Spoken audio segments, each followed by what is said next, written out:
오늘 하나님 말씀은 요한복음 9장입니다. 24절부터 마지막 41절까지 교독해서 읽도록 하겠습니다. 성도 여러분, 오늘 말씀은 크게 두 단락으로 나눌 수 있습니다. 첫 번째 단락은 24절부터 34절까지인데 고침받은 맹인에 대한 바리새인들의 두 번째 신문입니다. 두 번째 단락은 35절부터 41절까지인데 고침받은 맹인이 쫓겨난 이후에 사건에 대해서 말하고 있습니다. 먼저 24절을 보도록 하겠습니다. 이에 그들이 맹인이었던 사람을 두 번째 불러 이르되 너는 하나님께 영광을 돌리라. 우리는 이 사람이 죄인인 줄 아노라. 어제 말씀에 이어서 바리새인들이 고침 받은 맹인을 다시 불러 지금 신문을 합니다. 부모를 불러 선천적 맹인이었음을 확인했지만 그들이 만족할 만한 증언을 얻지 못했기 때문입니다. 이들은 우선 하나님께 영광을 돌리라고 명령하고 자기들은 예수님이 죄인임을 안다고 합니다. 하지만 고침받은 자가 자기는 그가 죄인임을 알지 못하고 자기가 전에는 맹인이었다가 지금은 보게 된 것만 안다고 말합니다. 25절인데요. 대답하되 그가 죄인인지 내가 알지 못하나 한 가지 아는 것은 내가 맹인으로 있다가 지금 보는 그것이니라. 우린 여기서 두 가지를 살펴볼 수 있습니다. 첫 번째로 바리새인들의 잘못입니다. 그들은 지금 함부로 예수님을 죄인으로 정죄하고 있습니다. 지금 현재 사실을 신문하는 중인데 이미 결론을 내려버린 것입니다. 이는 율법에 어긋나는 형태라고 이 니고데모가 요한복음 7장에서 그들에게 지적을 했었습니다. 모세는 재판장들은 이 쌍방간에 공정히 판결해야 한다고 신명기 1장 16절에서 말하고 있습니다. 그들은 예수님을 죄인으로 단정하고 자기의 학식과 자기의 위치로 맹인에게 자기들의 결론을 강요한 것입니다. 성도 여러분, 여기서 누가 진짜로 죄인입니까? 두 번째로 고침받은 맹인의 당당함을 볼 수 있습니다. 여러 사람에게 신문을 받는 중에도 전혀 지금 굴하지 않고 있습니다. 오히려 예수님이 죄인이라는 종교 지도자들의 판단을 거부하고 있습니다. 그는 자신이 실제로 경험한 사실만을 증언하고 있습니다. 26절부터 34절은 이 고침받은 맹인에 대한 이 바리새인들의 두 번째 신문입니다. 먼저 26절과 27절 보도록 하겠습니다. 그들이 이르되 그 사람이 내게 무엇을 하였느냐? 어떻게 내 눈을 뜨게 하였느냐? 대답하되 내가 이미 일렀어도 듣지 아니하고 어찌하여 다시 듣고자 하나이까? 당신들도 그의 제자가 되려 하나이까? 앞부분이 예수님의 죄인됨을 집중했다면 여기서는 예수님의 한 일과 기원에 대한 질문과 대답이 오고 갑니다. 바리새인들이 예수님이 무엇을 했고 어떻게 눈을 뜨게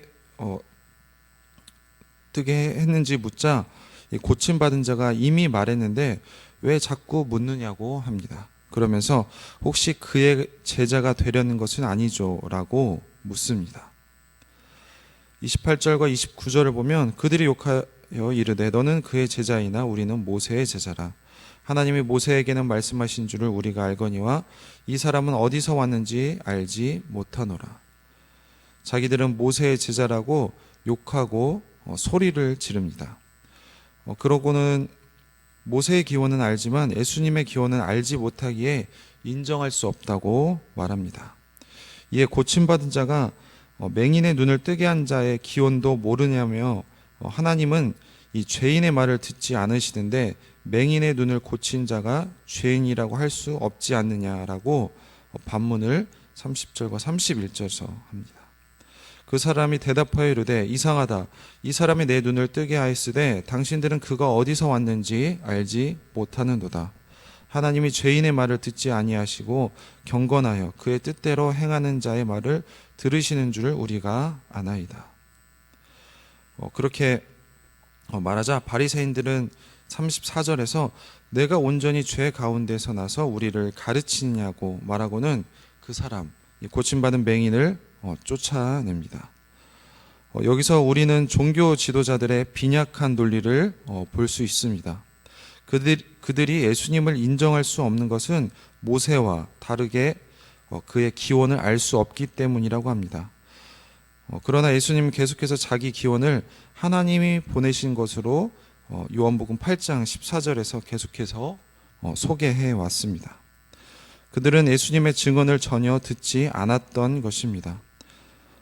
또한 예수님의 기원을 알 수 없기에 메시아가 아닐 것이라는 말은 얼마 전에 예루살렘 유대인들의 말과 상충이 됩니다.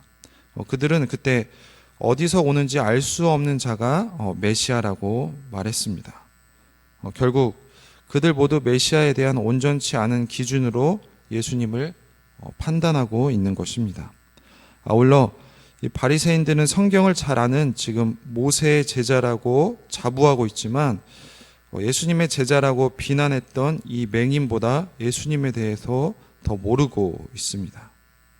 무엇보다 그들의 모든 논리를 무색해 하는 것은 맹인이 눈을 뜬 사실 그 자체입니다. 이 분명한 사실과 하나님이 죄인의 말을 듣지 않는 것과의 연관성에 대해 그들 나름의 답을 내놓지 못한다면 이 고침받은 맹인의 말처럼 예수님이 죄인이 아닌 것이 됩니다. 그들도 이 사실을 인지하고 있었지만 답을 줄 수 없었습니다. 마지막으로 이 고침받은 자를 죄 가운데서 난 자로 평가한 것도 사실이 아닙니다. 그의 문제가 죄와 연결이 된 것이 아님을 예수님이 이미 선포했고 그리고 눈을 고침으로써 그 사실을 확증했기 때문입니다. 종교 지도자들은 이길 논리가 없자 결국에는 윽박지르고 쫓아낼 수밖에 없었습니다. 이 단락에서 두 번째로 주목해야 할 것은 바로 고침받은 자의 태도입니다. 앞부분처럼 당당합니다. 그런데 훨씬 더 여유로워졌습니다.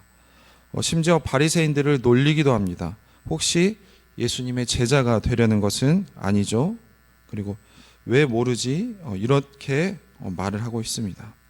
눈을 뜨게 한 자가 죄인일 리가 없다는 이 반박 불가의 논리는 이 바리새인들을 더 화나게 했을 것입니다. 이 고침을 받은 자는 확실한 증거로 합리적인 주장을 이어갑니다. 만일 법정에서 서로 논쟁했다면 배심원들은 이 고침받은 자의 손을 들어 주었을 것입니다.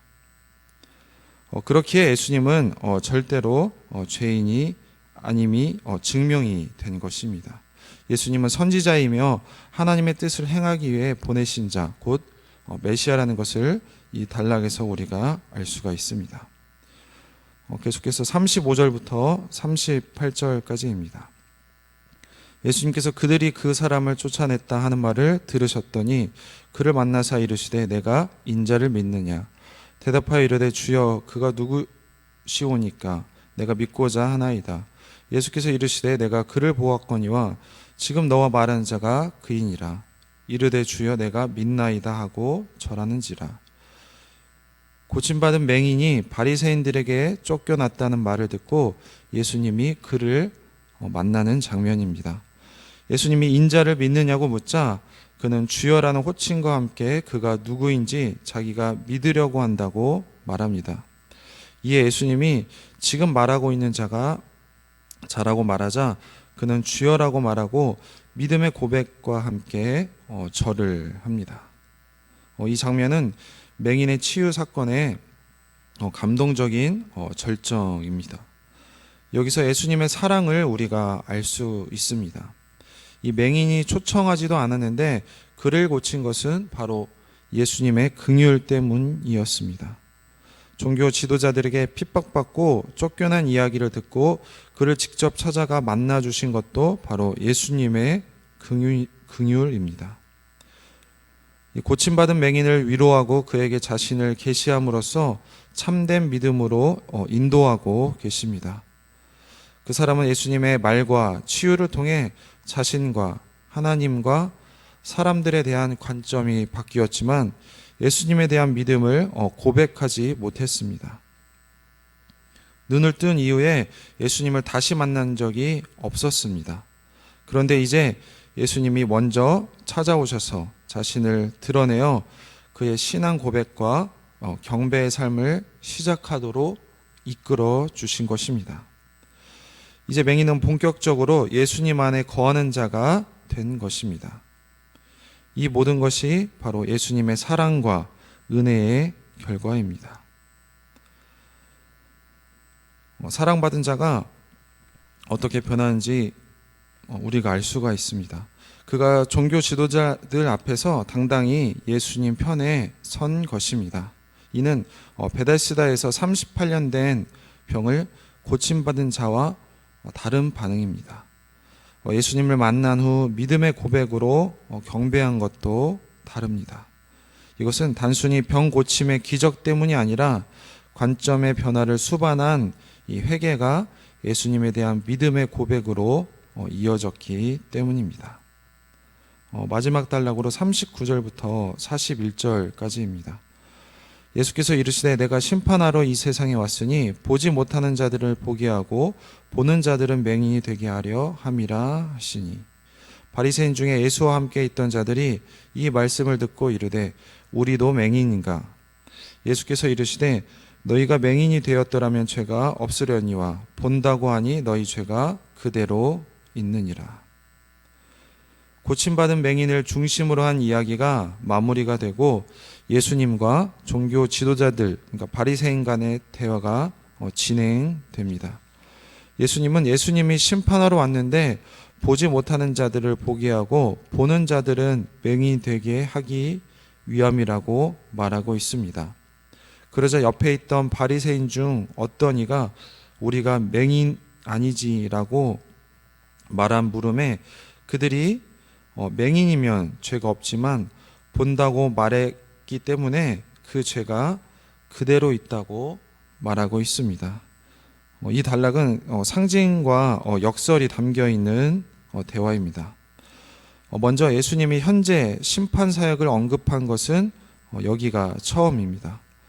이 말의 뜻은 참 빛, 예수님이 어둠 속에서 이미 심판 아래에 있는 자들에게 진리를 드러내고 있는데 만일 예수님을 믿으면 빛으로 옮김을 받고 거절하면 어둠과 함께 망하게 된다는 뜻입니다.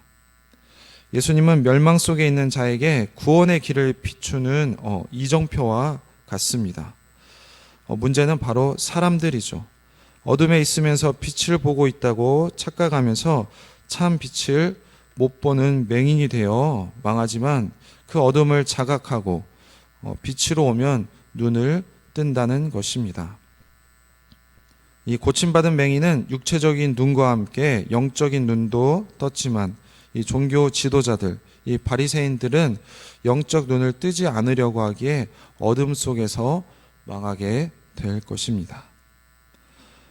성도 여러분, 오늘 말씀에서 진짜 영적인 맹인들은 진리이신 예수님 앞에서 바로 말이 많았던 바리새인들입니다. 이들은 숱한 증거들을 애써 무시하고 있습니다. 그리고 말도 안 되는 궤변으로 자신의 생각을 정당화하고 있는 모습을 우리가 알 수 있습니다.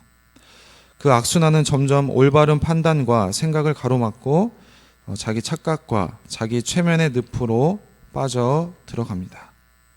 그래서 오늘 본문에서 바리새인과 맹인을 비교해 보면 맹인은 담백하게 계속해서 사실만을 말합니다.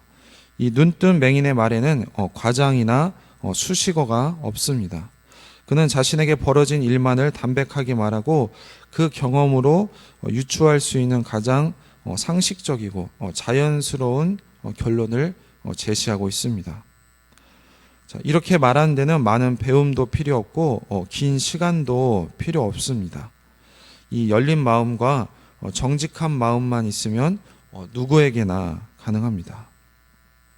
오늘 우리가 그런 하루가 되길 소망합니다. 두 번째로 맹인은 당당한 모습을 볼 수가 있습니다. 눈뜬 맹인은 바리새인들에게 당신들도 그의 제자가 되려고 하느냐면서 자신이 예수님의 제자인 것을 간접적으로 밝히고 있습니다.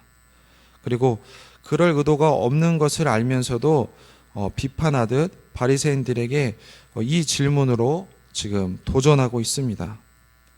이 자기 같은 사람도 예수님이 경건한 사람 그리고 메시아인 줄 아는 것을 당신들은 왜 모르냐는 것입니다. 세 번째로 이 바리새인에게 쫓겨난 맹인에게 예수님이 찾아가는 모습입니다. 이 영적인 눈이 열리기 시작한 그에게 예수님이 자신이 바로 그 인자, 즉 메시아인 것을 밝히셨습니다. 맹인은 기다렸다는 듯이 예수님을 인자로 인정하지만 다 안다고 생각한 바리새인들은 끝내 예수님을 알아보지 못하고 영적인 맹인으로 남게 됩니다. 성도 여러분, 온전한 믿음에 이른 데는 만남과 그리고 증거가 필요합니다. 하지만 그것들이 차고 넘쳐도 끝내 눈이 열리지 않으면 믿음을 갖지 못한다는 것을 오늘 본문을 통해서 우리가 알 수 있습니다. 자기가 보고 알고 경험한 것이 전부라고 여기면서 모든 증거들을 자기 관점을 정당화하는 데만 사용하면 그런 사람들은 결국엔 영적 맹인으로 남는다는 것입니다. 우리는 영적 맹인이 아니라 우리에게 먼저 찾아오셔서 우리에게 차고 넘치는 하나님의 사랑과 은혜를 이미 받은 자들입니다. 그래서 우리는 늘 하나님께 감사하고 이제는 하나님의 관점으로 보고 그리고 하나님의 시각으로 세상을 밝히 보는 우리 모든 성도님들이 되길 소망합니다. 우리 기도하도록 하겠습니다. 하나님 감사합니다. 오늘 말씀 통하여서 이 바리새인들과 고침받은 맹인의 모습에서 우리의 모습을 봅니다. 하나님, 우리도 맹인에게 먼저 찾아오셔서 긍휼을 베풀어 주신 것처럼 먼저 사랑받은 자로서, 먼저 은혜 받은 자로서 하나님의 시각을 가지고 이 세상을 볼 수 있도록 도와주시옵소서.